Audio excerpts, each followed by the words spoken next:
Hi, I'm Michael Smith for Nevada Trails. Tonight I have a very special show. I have Sharon De Carlo, you're the publisher, editor, and owner of Horsetails. Yes, I am. And I'll tell you, when I read do you call it a magazine or a newspaper? What's your Horseman's newspaper. Horseman's newspaper? When I read it, I tend to flash back. I don't know what it is. I read it cover to cover, which I don't do for most things I read. And I read even the commercials and advertisements, I read that too. But there's something about it, maybe it's horses, that brings back memories from when I was a kid all the way up to present day. So there's something about horses in our lives that are really magical, and they share our pain, they share our love, they share everything. And you've been doing this for 29 years. Yep, March 2015 will be 30. Wow, that's amazing. And how did you get started doing this? Were you just had the passion and? Well, basically, I was into horses as a business, and that was lucrative for a while. And then, of course, as the economy goes, so does the part of being lucrative in the horse business. It goes up and down, too. And so I was wanting to do something in the horse world. I wanted to do what I knew, and I'd always liked to write. And I always loved taking photos of horses and Western events and just anything to do with the West. So I started thinking that we didn't have anything in this area that subscribed to that. That we could put events, horse events, and talk about kids and their horses and what they were doing with their horses, brag a little bit about their accomplishments with horses. And I knew there was a lot of horsemen in the area because, of course, I was one of them. So I started thinking that it would be a great idea, and I actually was working at D-Bar M Western Store part-time, and a lady that started D-Bar M, Elaine Smith, who has now passed, we talked about it, and she said, Sharon, you should start a horseman's newspaper, and you should call it Horsetails. And she even named it for you. And she was just a wonderful inspiration. I've never forgotten that, and I've always attributed Horsetails' birth to her, because she was the one who encouraged me, told me what she thought should be in the paper. Oh. She's a horseman as well, and of course both of her children went on to be great horsemen themselves. And so that's where the idea started. Well, the idea started, but also you had to have some writing ability from either college or high school, because you have some good stories. Your articles are clear, concise, and you do a lot of them yourself. I do, and I love to write. And when I was born and raised in San Francisco, and I ended up going to San Francisco State for a couple of years and majoring in photography. I wanted to be a photographer originally. A lot of fun there. Yeah, and then a family and 2 children sidelined that a bit, but not the horses and not the writing. I was writing stories for other magazines from time to time, and I enjoy writing, and I guess it was, I've never had any formal training in it, but that's basically, it was a love of communication for me. A lot of times in anything, it's actually doing it. Yes. People always have this thing, you have to have all these trainings, but if you actually just go out and do something, and the more you hone your skills, I guess a good example would be our future, we're going to talk about Will James later, but he just did it because he loved it, and all of a sudden people said, hey, you're actually an artist. He Right. said, oh yeah, yes I am. Yes. But look at the things here. This is the November paper, but when you pick up her paper, and it's all over the place, and here it's at the Copeland Arts Center. But I just picked up this edition. No, which one is this? Where's the new one? You have the new one on top there. Oh, okay. That's the new one. Featured articles, and I haven't even read this. There's Robin Travis, her pictures. I've had hers on before, and then you talk about Robin Travis, photographer. Then you get in horse, of course, and Prep Your Horse, BLM News. That's a big stuff. And then Pine Nuts, Wild Horse Advocates. Then you got trivia, and I always like your trivia. Mm-hmm. And then I always like your recipes. I know it's probably in here. I haven't read it yet. And then you always have about people, and you really get into emotional level with the people. And you have an article, you have poetry. Yes, Cowboy Poetry with Richard Smith, who's a well-known published cowboy poet right here in the Carson Valley. They always make me laugh. Mm-hmm. Yeah. And then you had an article in last month's paper with Kim Chappelle talking about the passing of Bo. Yes. And that doesn't make you tear up. Then you don't have a heart, because one of the things I like in my life is young people to kind of get involved. I don't care what it is, but if it's with horses, and then this was a student that fell in love with Bo, Right. and if you kind of got into her shoes, and then she made Bo happy, and they kind of adopted each other, and then it was time for Bo to go because he was aged out, and I remember it brought me back to the past when I lost my first horse, Yes. and it's a very emotional experience. So when you read that, you go to a place, and if you had horses in your past, you go to your past and you kind of relive it, but you get some really good contributors. I can't tell you in particular about how grateful I am that Kim Chappelle writes for Horsedales. She is so involved with her students. She's such a caring person, and she does wonderful work at her ranch with the kids, and that ends up in Horsedales from time to time. And I really get a lot of comments and a lot of accolades towards her writing, and people really enjoy it. And she has just, she's blossomed as a writer as well. And it shows, and then because if you get your emotional heartstrings, that's a big deal. But as a kid, I was lucky enough for my family took us horseback riding all the time, and it became very easy. It was just fun. It was just a natural thought process. We went on vacation, we're going to go horseback riding. Right. And I think even as young, maybe 8, we went up a mountain in Colorado, and that was kind of extreme, but it was so more than just a trail. It was a mountain. A memory that never leaves you. No, it's still there. Like Mr. Yeah. wore more warmer clothes for one. Yes. But and then I came down. I remember I wanted to gallop, and the cowboys were a little tired. They didn't want me to gallop, but they did hit my horse and made it go crazy, and that wasn't very much fun. So don't bug the cowboys when they're at the end of the trail. No. I learned that. They're done with the kids today. So, Yeah. but the things you learn, and you guys put them in a good spirit. And I like the article you wrote about the race horses. Yes, that's actually, I haven't covered racehorses nearly as much as I'd like to. That industry is very big in our country, and there's a lot of ups and downs in it, and a lot of emotion in it. And recently, we have right here in the Carson Valley 2 racehorse owners who have done very well, as everyone knows. And I just wanted to let folks know that this is a passion with both of the gentlemen that own these racehorses, and I just thought it would be great to a great story, and it was. I've gotten a lot of feedback on it, a lot of positive feedback. So yeah, I'm glad that they have brought racehorses to the valley, and the interest has really gone up, and people are starting to watch horse races more than they ever did before. And the racehorse industry is in somewhat trouble in a way, because it has fallen off as far as spectatorship goes. But I think this last year, with everything that happened with California Chrome, Yes. really raised the interest and piqued the interest, and to know that all of it really goes back to folks that live right here in our valley. And Mr. Pegram is a wonderful example of someone who loves his horses and treats them with great dignity and care.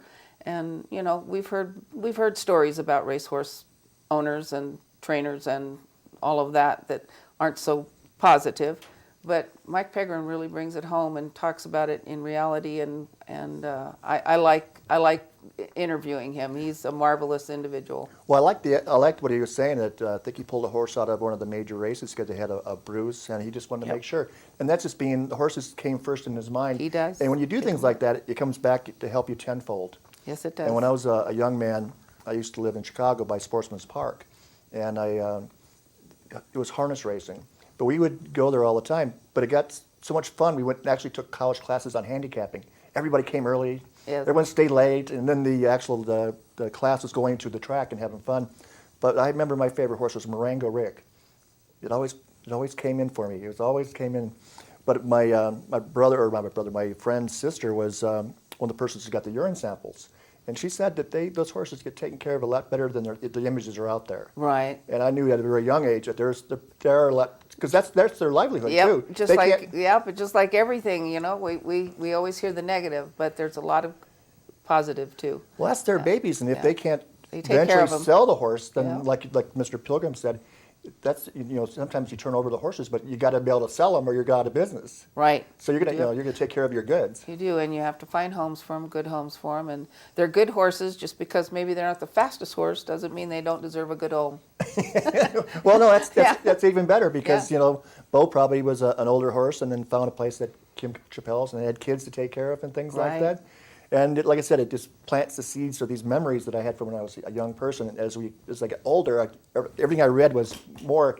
Even as far as your recipes, I felt like I was an old wagon train. I don't know if you get recipes on purpose like that, but I do. Yeah, I It was try like- to find them. Yeah. because that's the way I kind of grew up in the country. We kind of had a lot of people we'd feed and a lot of farmers. And so I don't. Yeah, chuck wagon cooking actually is a big event in Texas.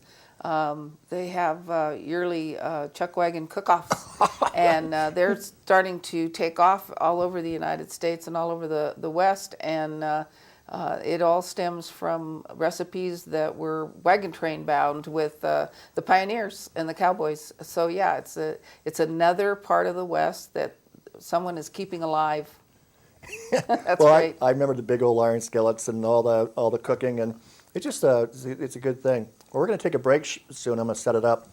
I sent one of the photographers from Nevada Trails to the Salmon Fest, and she got sidetracked by bears, and she ended up shooting a bear rather than the fish. But this is a black bear, close and personal, and I think you'll just enjoy seeing it. But I don't recommend being this close to bears. You should probably let them have their fish and give them some space. But here's our black bear on Nevada Trails, and enjoy. Thank you.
Because if there are lots of gravity, it's going to fall faster.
Hi, we're back with Sharon De Carlo of Horse Tales, and before we get any farther, I forgot to ask you your contact information to get it out there so people can contact you about prospective articles or getting your newspaper or advertising. Well, basically, I operate on the email, just like everyone else, but you can also write me. My email is horsetalesLTD@AOL.com. And you have to spell tails, Tales. People just inadvertently always spell it wrong and spell it the Tails kind, and that won't get you there. And then the other thing you can do is you can just mail me any of your information, your articles, your interest in advertising, whatever, to 1444 Glenwood Drive, Gardnerville, Nevada, 89460. And my phone number at the office is 775-265-7137. Excellent. And we had talked previously about talking about Will James Society. Yes. Did you want to kind of give some background on Will? Well, my passion, besides horsetails and horses, is Will James and his books. He wrote 34 wonderful Western cowboy books. Many of them were written right here in Washoe Valley at his cabin up on Franktown Road. Still exists and still stands. But the Will James Society actually is in Elko, Nevada now. That's its home base. And currently, we are in the midst of raising $29,000 to buy every Will James book that Mountain Press has in its inventory to gift to schools, libraries.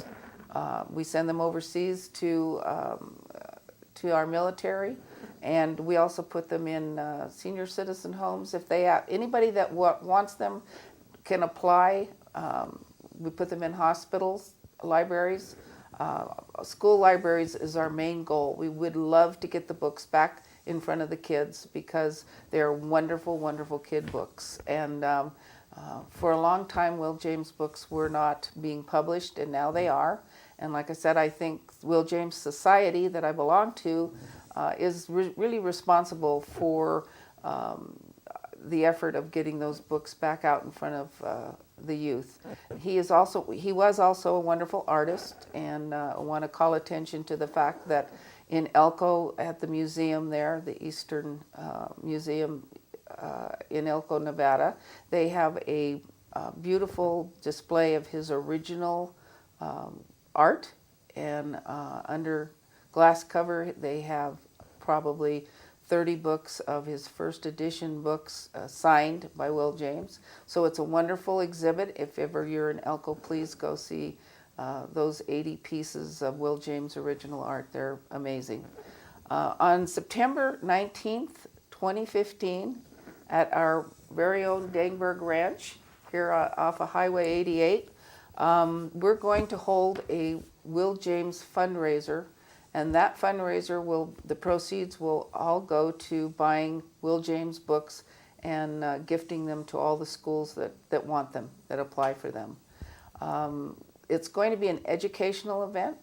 So far, the things we have in place are workshops for kids and adults as well. And it's going to start at 10 o'clock in the morning, and it's going to end in the afternoon with a wonderful Western cowboy concert. Lacey J. Dalton is going to come and sing. All Hat, No Cattle is going to be there. Harold Miller is going to be there. He's one of our local poets, and he's a wonderful comedian, I think, as well. And so anyway, that's the lineup. We would love to have every school participate and bring the kids over. We're going to have a local buckaroo come in and teach the kids how to throw a rope. We're going to have pony rides and horseback rides.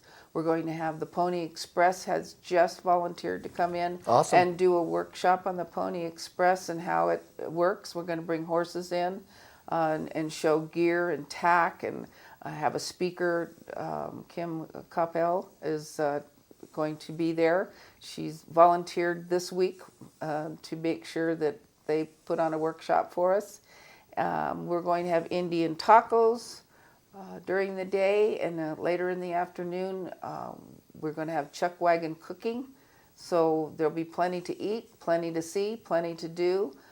Sarah Sweetwater from Elko is going to come in and teach kids how to draw cowboys and horses, and then we're looking for someone to come in and help us with the kids writing. And there is going to be a contest it's going to go out to all the schools.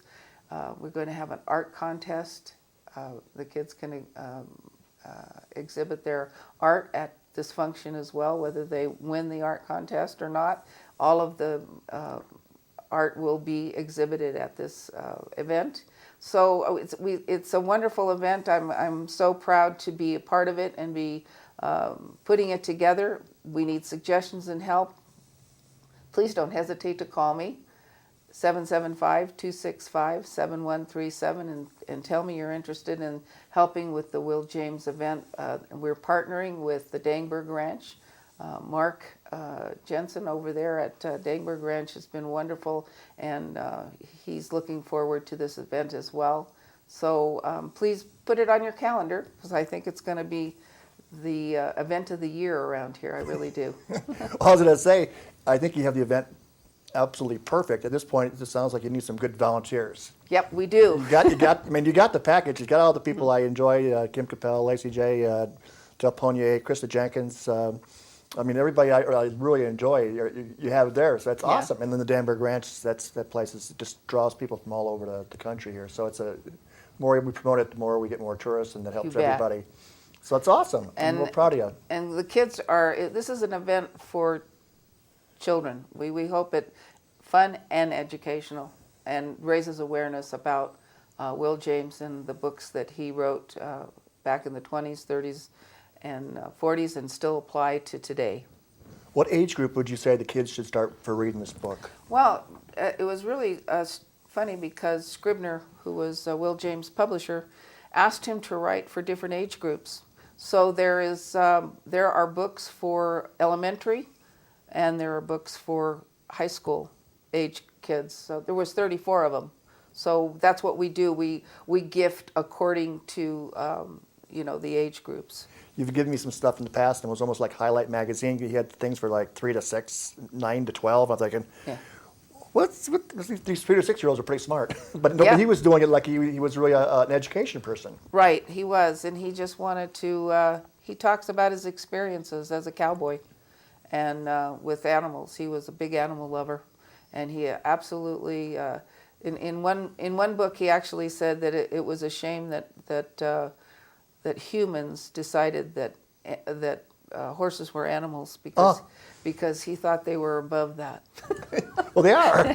he felt like they were above the animal kingdom, that they were spiritually part of our human endeavor on every level, and that they were actually could be credited for us even being on this continent. Well, that's pretty awesome. Yeah. Well, I remember when I first moved here, I had a brain injury, and I'd been treated in Michigan, but they got kind of tired of taking care of me. I'm not sure how to say it, but they've done their duty. Yeah. So they shipped me to my dad's at the ranch, and they had just got 2 rescue horses. But when they got the rescue horses, they kind of let them be them by themselves. They didn't really kind of give them any care or talk to them or anything. Well, I was kind of ignored too. I was kind of like a rescued kid. Yeah. So I spent time, and the horses kind of, I don't know, we ended up somehow bonding. I didn't even have a name for them or anything. And then what my stepmom used to do, she'd challenge people to ride them, and they would hurt them, actually. It's the horses that hurt them. One lady broke her collarbone. And then, but I was feeding them, and I was brushing them, and I was taking care of them, and they didn't know I was bonding with them. I was feeding them too. Well, they did a challenge match like she did, and the sheriff was on the horse, and he was like, "I can't do this horse. It's too crazy." He was backing up and bucking. So I just said, "Can I get on the horse? And she said, perfect. She wanted me to get hurt bad. I got on and rode away. There you go. I never rode out the horse before. But I already knew that horse Because would you put your time in with that horse and those horses and that. we had already yeah. bonded. Yep. Just from making sure it was safe. But I already knew from its eye. And it was probably one of the coolest things I had ever experienced, this horse taking care of me. Yes. And we rode down the valley, and it was like, no one said a word when I came back. And you took care of it? Oh, yeah. Oh, yeah. The horse remembers, the horse knows. But they know, and we've talked about other groups that there's horses that take care of our military people coming back and They bringing do. them back into existence. And another experience I had was they exercise people that are disabled. Their muscles will exercise you if you're riding a horse. That's right, So yes. they do so much stuff that we have to talk more about this in the future because we have 2 minutes left. But they are magical beings, and if you have a need to come out of an emotional drain or wherever you're in, go ride a horse. I think God made a horse for humans Yeah, and vice versa. Yep, I think that we go together pretty good. yeah, Yeah. exactly. Well, we're down a minute and a half. Go ahead and give out your contact information again. Well, I would love to have new members for the Will James Society. We have a wonderful time. We have a wonderful mission. And if you join the Will James Society, it's $35 a year for a couple, and you will get a quarterly, which I do as well, and it'll tell you everything you need to know about Will James and what's going on with our book gifting program. We always put pictures of the kids at the schools receiving the books and where we gifted books, all of the above. So please go to www.willjames.org or call me, like I said, at 775-265-7137. And again, what's the exact date of the Danberg Ranch event? September 19th, which is a Saturday, at the Dangberg Ranch in Minden, Nevada. I'd call right now and get your volunteer status up there too, because that's going to be one worth going. Well, Sharon, thank you for being on Nevada Trails. Thank you for It's been having an me. honor. Thank you. Come to the Copeland Arts Center and pick up the horsetails. Tell you it's awesome and be part of it. It's great. Thank you very much. It's been Michael Smith for Nevada Trails.